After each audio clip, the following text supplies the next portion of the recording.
enten salah setunggalipun ayat wa yas'alunaka 'anir ruh qul ruhi min amri rabbi wa ma utitum minal ilmi illa qalila. Katakanlah bahwa ruh berkaitan dengan ruh yai katakanlah bahwa ruh itu urusannya Allah, manusia sedikit tentang ilmunya ruh. Pertanyaanipun manusia tanpa ruh niku dos pundi kaya napa? Napa bedane ruh dengan nyawa utawi sukma?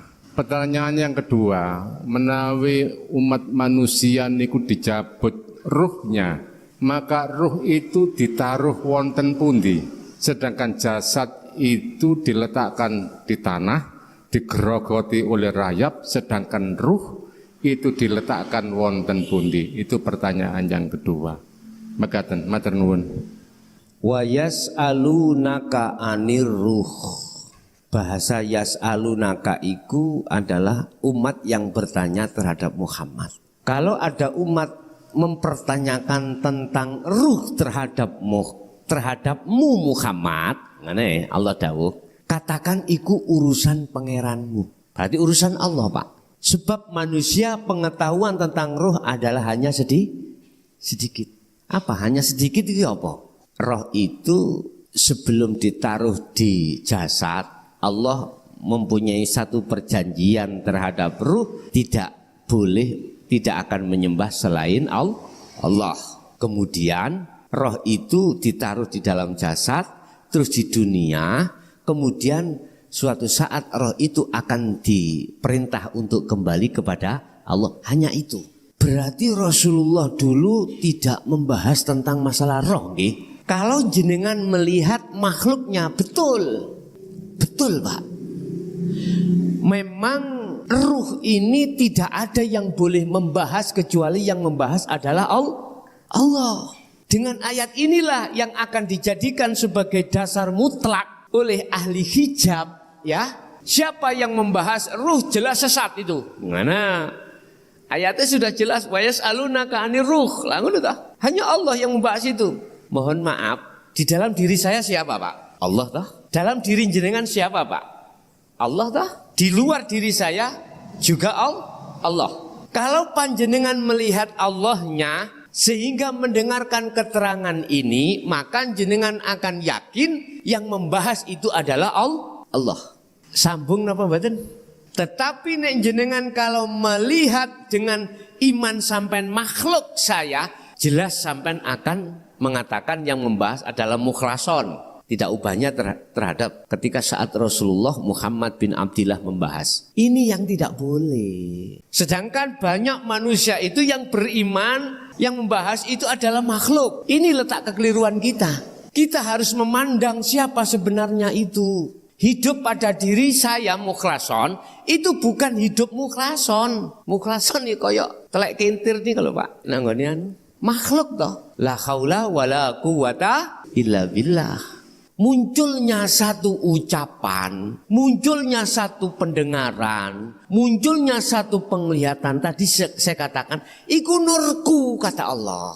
Lewat nurku itu lihatlah aku, sumber daripada nur. Berarti siapa Pak yang menjelaskan? Allah. Memang betul, tentang roh bagi manusia itu sedikit sekali pengetahuannya. Sedikit sekali, sangat sedikit. Makanya Rasulullah sendiri itu untuk menjawab, itu urusan pangeranku, itu urusan Allah. Berarti yang membahas harus Allah, ini urusan Allah. Lah jenengan kalau melihat terhadap makhluknya tabrakan dengan ayat ini Pak, nggak boleh, mestinya ada pembahasan roh di tengah masyarakat. Wong sing bahas makhluk tabrakan dengan ayat ini. Nah biar gak tabrakan, lihat Allahnya. Kan sebelumnya sudah Allah katakan bahwasanya wa nahnu aqrabu ilaihi min hablil warid. Allah itu lebih dekat daripada urat nadi. Atau dalam surat Al-Hadid Allah katakan ning jaba ya ning jero, ning awal ya ning akhir. Tinggal kita melihat dari sisi mana.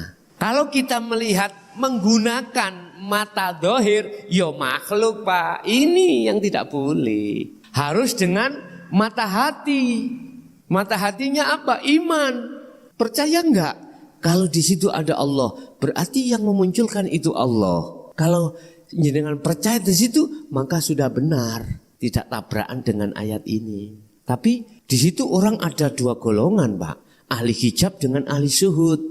Ya kalau ahli syuhud, ahli hijab hatinya masih melihat makhluk. Nah ini hidayah mboten saged mlebet gara-gara ketutup niki khatamallahu ala qulubihim wa ala sam'in. Ketutup nih gara-gara niki wau. Pun itu satu. Yang kedua, perbedaan antara ruh dengan nyawa. Oh, sukma ya, sukma. Nek nyawa itu kan bahasa Jawa toh Pak, sama dengan ruh sebetulnya. Nek sukma sama dengan roihan, apa? Akal. Roihan atau sukma letaknya ada di akal. Artinya itu hal-hal yang bisa diterima secara logika. Nek mboten kalau tidak tembus dengan logika, akal tidak mau menerima, itu sukma. Kalau roiha, itu roihan atau sukma. Sukma itu bahasa Jawa, ya. Lah bahasa Qur'annya ada roihan. Misalkan orang tidur, itu yang dicabut Allah, itu adalah roihannya, sukmanya. Sehingga akal sampean itu sudah ngeblank. Akal sampean sudah tiada. Tapi rohnya masih ada. Lah nyawa, itu bahasa Jawa sama dengan ruh. Bahasa Qur'annya adalah ruh. Pertanyaan berikutnya, ketika saat ruh itu diambil, diletakkan mana? Kalau jasad kembali ke tanah. Kalau ruh bagaimana? Ada dua kelompok Pak. Ruh itu ada dua kelompok, disebut ahli hijab dengan ahli syuhud. Ahli hijab sing iki ahli syuhud. Siapa ahli hijab itu?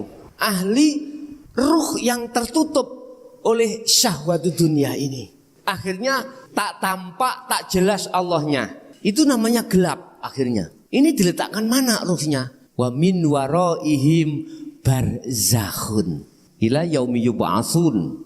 Ditempatkan di alam barzah. Alam barzah itu adalah alam pemisah antara alam dunia dengan alam akhirat. Itulah sebuah dinding yang tebal, manakala ruh dimasukkan di situ tidak akan pernah bisa kembali ke dunia lagi atau ke akhirat ila yaumi yub'atsun, sampai pada waktu kebangkitan datang. Kalau belum kebangkitan datang, ruh selamanya ada di alam barzah. Ini alam penjara Pak. Mengapa dia dimasukkan alam barzah? Bahasa syariat karena tidak bisa menjawab pitakoni malaikat mungkar nakir. Pitakoni kan ngeten marabbuka wa manabiyuka wa qiblatuka lan sak pituruté. Pertama itu tanya tentang Tuhan. Siapa Tuhanmu? Hei si fulan. Ya tergantung di dunia kita itu hati menyembah siapa? Bercinta terhadap siapa? Jawabnya ahli hijab, bukan Allah. Endi bojoku, endi anakku, wis macam-macam Pak. Ini apabila kukiaskan sebuah lafaz seperti itu. Makanya Wak Mudin selalu mewanti-wanti. Iya Pak, kalau di dunia ini ketika saat di dunia bisa jawab Allahu Rabbi. Tapi ketika saat kita dihadapkan di alam barzah itu nggak bisa. Akhirnya apa? Gelap. Yang terjadi di dalam alam barzah itu gelap Pak. Pertama. Yang kedua, ahli syuhud. Siapa ahli syuhud itu? Ahli yang ketika saat di dunia hatinya sudah bercinta hanya pada Allah. Yuhibbukumullah wa yaghfir lakum dzunubakum. Jikalau kau mengikuti Muhammad, kau ikuti ajaran Muhammad dinul haq, kau lakoni ajaran Muhammad dinul haq, akhirnya dengan begitu kau bisa melepaskan cintamu terhadap selain aku yang disebut hubus syahwah, maka yuhibbukumullah, kau akan kuterima sebagai kekasihku. Ngoten ya.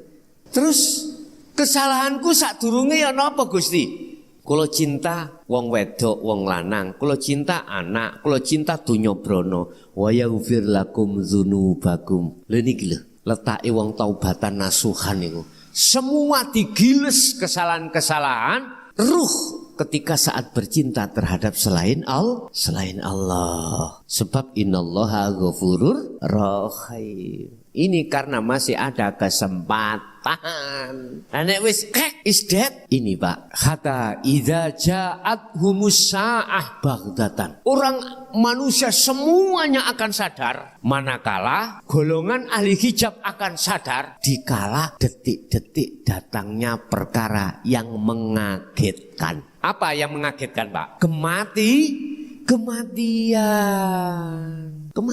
Tapi waktunya sudah habis, pintu tobat sudah ditutup, laksana srengenge matahari muncul dari barat.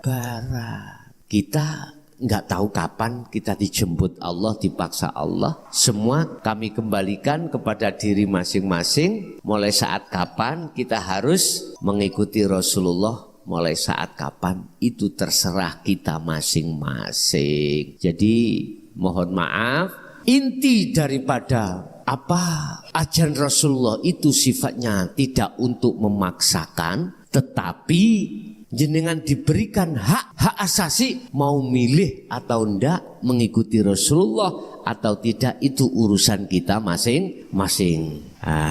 Walana a'maluna lakum dinukum waliyadin. Terserah. Loh, terus diletakkan di mana ahli syuhud? Inilah itu Allah letakkan para kekasihnya itu di alam lahut, alam bersama-sama para kekasih Allah dari unsur para nabi, para rasul, syuhada wasolihin, itu ada di sini. Intinya para kekasih Allah.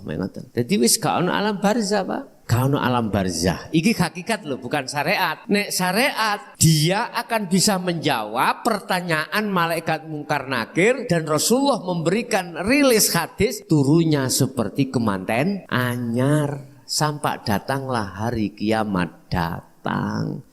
Begitu, Pak. Nggih.